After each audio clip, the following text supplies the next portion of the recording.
guys, it's Cari with Rockin.g.farmar. Well, today I am going to be putting some new composting worms that I purchased from Uncle Jim's worm farm into my worm compost area, and I am going to show you a little bit of how I do that, and let's get started.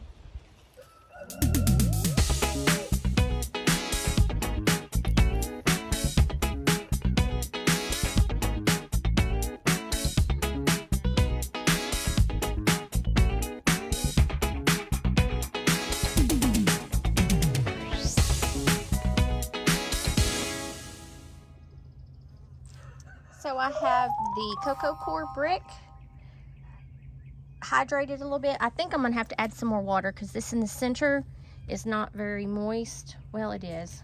Actually, it might be just enough. You mix that up.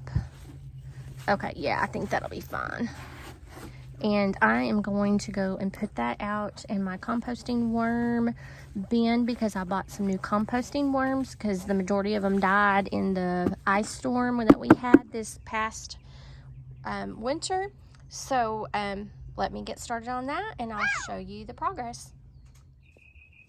Alright guys, so I showed you last summer how my husband made this composting worm bin, and how this bin here was actually, I just kept putting more food scraps in it. So now you can see how that whole bin is full. Well, however, I put some hay in with a little bit of soil from the pasture, and I ended up with a lot of earthworms, which that's good, but they don't compost.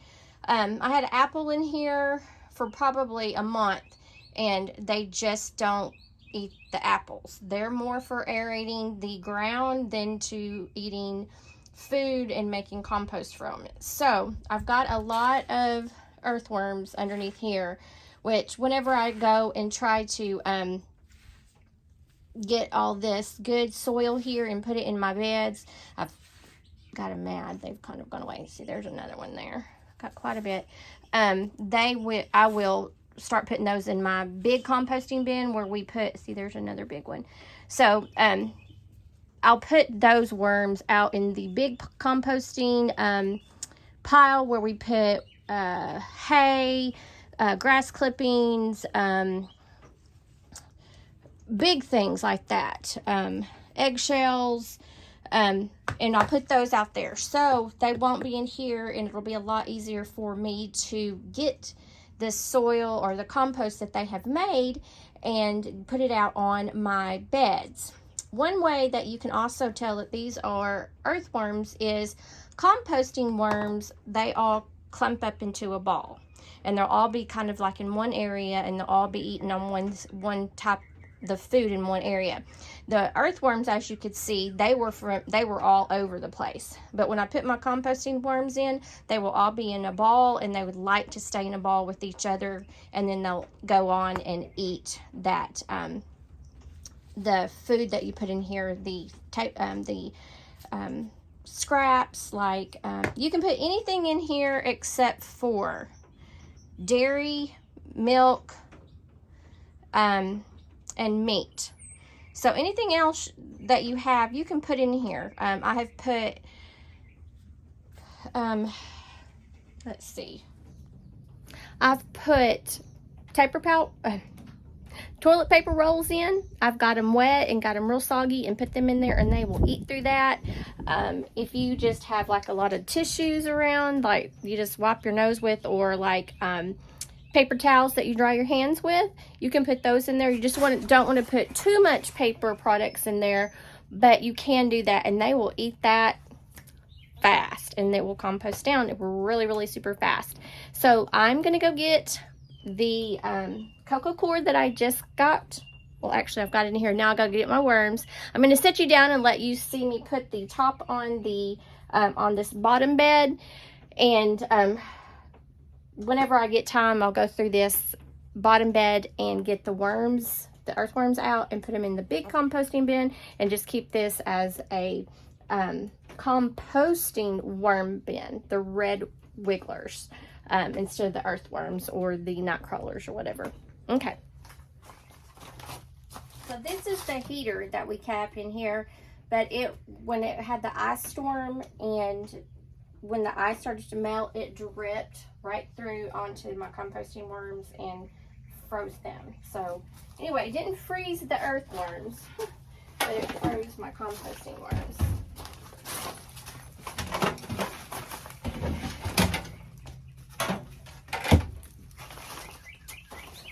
Okay, now I've just got my cocoa core that is wet, and I'm just going to pour it into this second bed.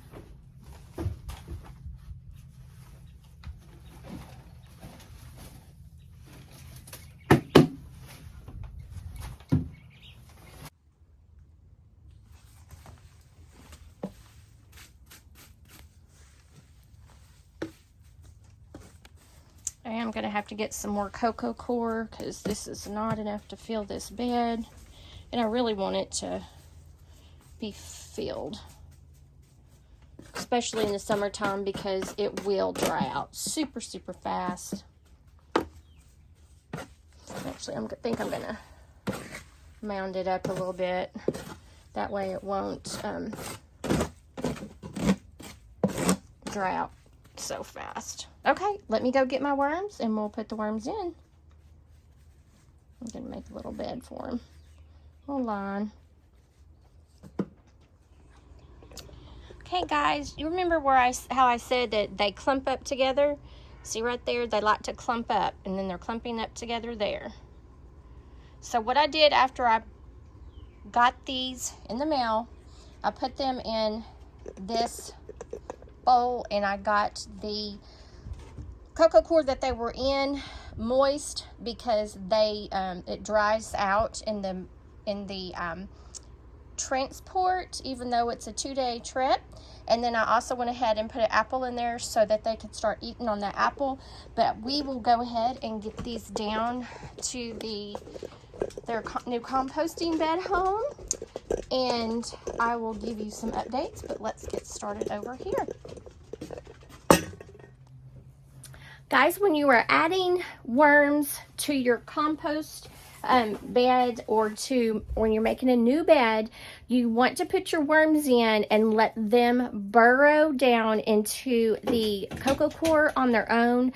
They do not want to be covered up by you. They want to cover up themselves. So that's why I made this little trench right through here. I'm going to put them right here, and then I'm going to put the apples over them, and I've got some more stuff I'll show you then. So what we're going to do, actually, let me get my apples out.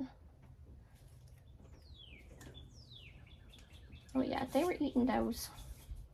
You can kind of see how they're moving. They were right underneath those apples, eating those apples. One thing you can tell on your composting worms, if they start to climb up the wall or out the bottom of your composting bin, something is wrong with your compost. They do not like it. Like when I put them in here, they didn't like it at all. They started climbing up the edges of these. They finally settled down and crawled back into the cocoa core that they came in, but at first they did not like it. I think this bowl was cold or something, but they didn't like it, and they started climbing up the edges. So always be careful whenever you're looking. I'm sorry guys, it's Arkansas, it's hot, and I'm in my greenhouse, it's super hot. And so just be careful when you're putting your worms in, and kind of pay attention to what they're doing and the signals that they are giving you, whether their bedding is good, their bedding is bad, something's going on, because they'll let you know by their behavior. They'll try to get out, and then you got to look at what's going on. Okay, so I'm just going to kind of shake them out. See if you can, right here in that little trench there. Now, the ones that are in that cocoa core right there, I am not going to do anything with. There's a couple of babies in there. No, baby, you gotta come. You gotta come out. Come on.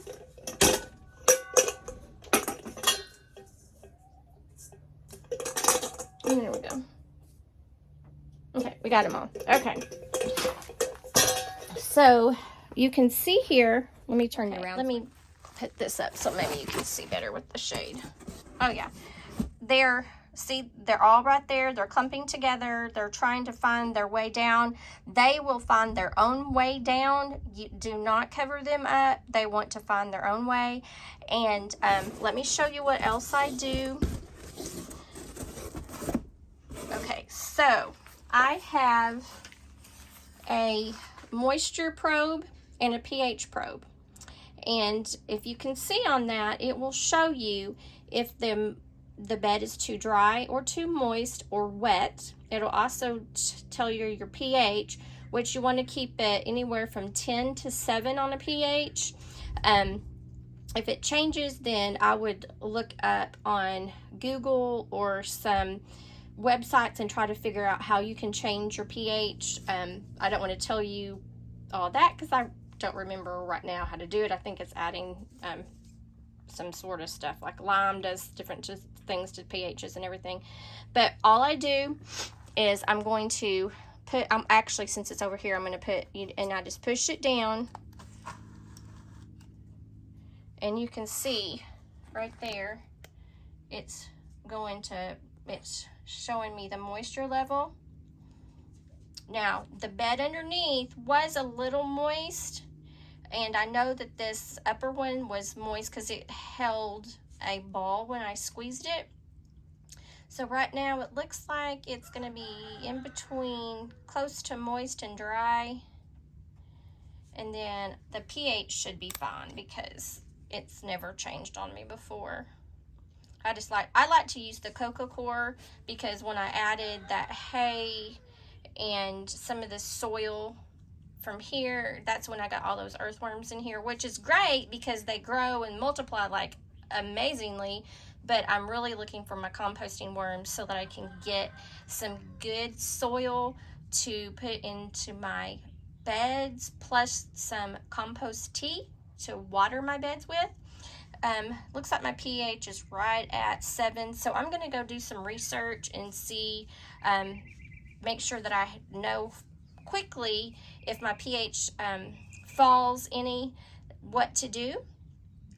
And then I'm just going to put it on moist because I always like to leave it on moist so I can come in here and see what else I need to do. But let me show you something else I did. Let me take this out first. Because it is so hot, I got an old feed bag here and I slit holes in it and I put that over the soil so that helps with keeping the soil moist. Also, it gives them some dark area. So this one I did not cut. I just put that on there anyway just to give it some more darkness. And then I've got my thermometer. Oh, here you can actually see it's getting pretty hot in here. You can see in the blue, in the tan, pink, and red, it will tell you if your bed is too hot or not.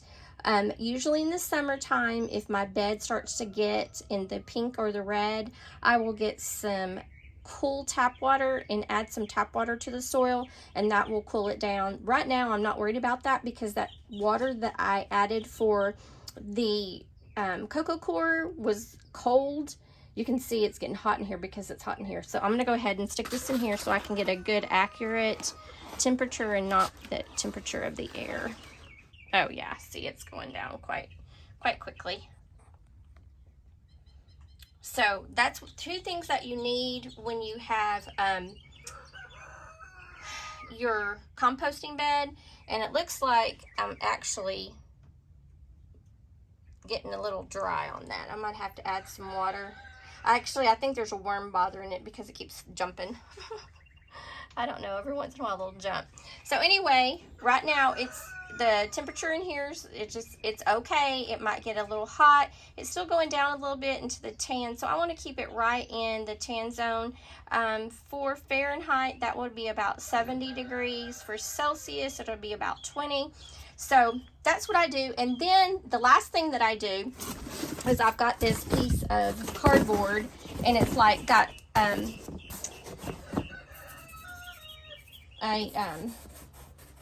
wax coating on it, and I'll put that on there to go ahead and give it some more protection from the sun, because the sun is coming right here, and give them some more darkness. Okay guys, I am going to put my affiliation link in the description, so if you would like to use my affiliation link, I would appreciate it very much. I am affiliated with Uncle Jim's Worm Farm. I do believe in their product, and I have purchased their composting worms numerous times, and they have excellent customer service. And if you are interested in buying compost worms, just go down to my affiliated link and go get started on your composting worms. Thanks for joining me, and make what you have beautiful.